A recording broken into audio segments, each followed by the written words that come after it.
Hi friends, నేను American education గురించి అయితే ఒక వీడియో చేశాను. దాంట్లో అయితే చాలా కామెంట్స్ వచ్చాయి. వాటి గురించి అయితే ఈ వీడియోలో చెప్దాం అనుకుంటున్నాను. అందులో మెయిన్ గా అమెరికన్ స్టడీ కరిక్యులం మన ఇండియన్ తో పోలిస్తే చాలా ఈజీగా ఉంటది అని, మన దగ్గర అదర్ లాంగ్వేజెస్ హిందీ, ఇంగ్లీష్ అలాంటివి చూస్ చేసుకుంటాం కదా, అమెరికన్ స్కూళ్ళలో కూడా వేరే లాంగ్వేజెస్ చూస్ చేసుకోవచ్చు అని చెప్పేసి బుక్స్ మొత్తం స్కూల్లోనే పెట్టుకొని వస్తే మరి ఇంటికి వచ్చిన తర్వాత ఏం చదువుకుంటారు, ఇంట్లో చదవడానికి ఏముండదా అనేసి అమెరికన్ స్కూళ్ళలో చదవాలి అంటే ఇండియా నుంచి వచ్చిన తర్వాత మనం ఎంట్రెన్స్ ఎగ్జామ్ ఏమైనా రాయాలా అనేసి మా పిల్లలు ఆల్రెడీ ఇండియాలోనే స్కూల్ కి వెళ్లేసి అన్ని నేర్చుకొని వచ్చారు. 5 years దాటిన తర్వాత వాళ్ళు డైరెక్ట్ సెకండ్ గ్రేడ్ లోకి అలా వెళ్ళొచ్చా అనేసి ఇంకా ఇలాంటివి చాలా కామెంట్స్ ఉన్నవి. అందులో కొన్నిటికి మాత్రం ఈ వీడియోలో ఆన్సర్ ఇద్దాం అనుకుంటున్నాను. ఇంకా ఇప్పుడు మీరు చూసేదైతే అమెరికాలో ఒక గవర్నమెంట్ స్కూల్. ఫస్ట్ క్వశ్చన్ వచ్చేసి అమెరికన్ స్టడీ కరిక్యులం మన ఇండియన్ తో పోలిస్తే చాలా ఈజీగా ఉంటుందా అనేసి.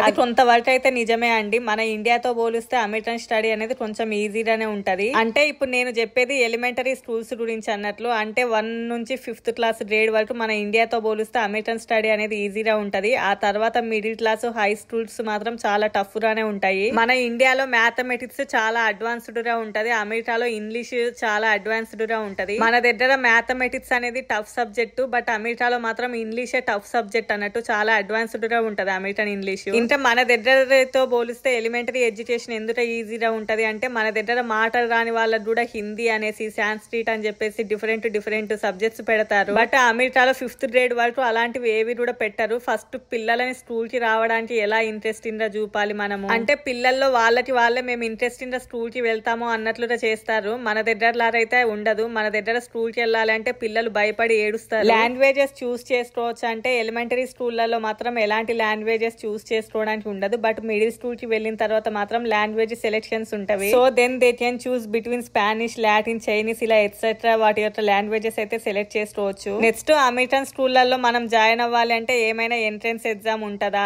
ఎలాంటి ఎంట్రన్స్ ఎగ్జామ్ అయితే ఏమీ ఉండదండి. ఆల్రెడీ నేను లాస్ట్ వీడియోలో చెప్పినట్టు మీరు వచ్చిన తర్వాత only me date of birth certificate and vaccination report అవి చూపిస్తే చాలు. ఎలాంటి ఎగ్జామ్స్ కూడా రాయాల్సిన అవసరం లేదు. ప్రతి ఒక్కరికి కూడా అమెరికన్ స్కూళ్లలో ఫ్రీనే. ఇండియన్స్ కి డబ్బులు కట్టడం అలాంటివి ఏవి కూడా ఉండవు. ఇంకా ఎలిమెంటరీ స్కూళ్లలో ఏమేమి సబ్జెక్ట్స్ ఉంటాయి వాళ్ళకి అంటే ఈఎల్ఏ, మ్యాథ్స్, సైన్స్ అండ్ సోషల్ ఇలాంటి సబ్జెక్ట్స్ అయితే ఉంటాయి. ఇంకా వాటిని ఎలాబరేట్ చేసుకుంటూ వెళ్ళాలి అంటే చాలా మ్యాటర్ అవుతుంది. మీకు ఇంట్రెస్ట్ ఉందంటే కామెంట్ చేయండి, నేను ఇంకో వీడియోలో ఇంకా మంచిగా చెప్పడానికి ట్రై చేస్తాను. ఇంకా నెక్స్ట్ అమెరికాలో అకాడమిక్ స్టార్ట్ అయ్యేది ఆగస్ట్ 2nd వీక్ లో జాయిన్ అయిపోయి మే 3rd వీక్ లో అయితే ఎండ్ అవుతుంది. ఇంకా ఆ డేట్స్ అనేవి స్టేట్స్ బట్టి ఉంటది. ఒక్కొక్క స్టేట్ లో ఒక్కొక్క విధంగా ఉంటది. అంటే ఆ వెదర్ కండిషన్స్ వాటన్నిటిని బట్టి స్టేట్స్ లలో తేడా ఉంటది. ఇంకా కిండర్ గార్డెన్ లో వచ్చేసి మెయిన్ గా alphabets, numbers, shapes, time and remaining పిల్లలతోటి మనం ఎలా సోషలైజ్ అవ్వాలి అలాంటివన్నీ కూడా నేర్పిస్తారు. ఇంకా వాళ్ళు 1st, 2nd గ్రేడ్ లోనే వాళ్ళకి సంబంధించిన బుక్స్ మొత్తం కూడా చదవగలరు, స్పెల్లింగ్స్ మొత్తం కూడా రాయగలరు.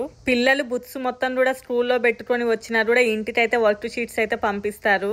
ఇంకా మీరు ఇంతసేపు చూసిందైతే అమెరికాలో ఒక గవర్నమెంట్ చిన్న బడి లాంటిది అన్నట్టు. ఎలా ఉంది స్కూల్ అనేది మీరే కామెంట్ సెక్షన్ లో తెలపండి. మీకు ఇంకా ఎలాంటి వీడియోస్ రావాలో చెప్పండి. నేను middle school and high school education ఎలా ఉంటది అని చెప్పేసి ఇంకో వీడియో చేద్దాం అనుకుంటున్నాను. ఏమంటారో కామెంట్ చేయండి. Bye bye. వీడియోస్ నచ్చితే తప్పకుండా లైక్ చేయండి.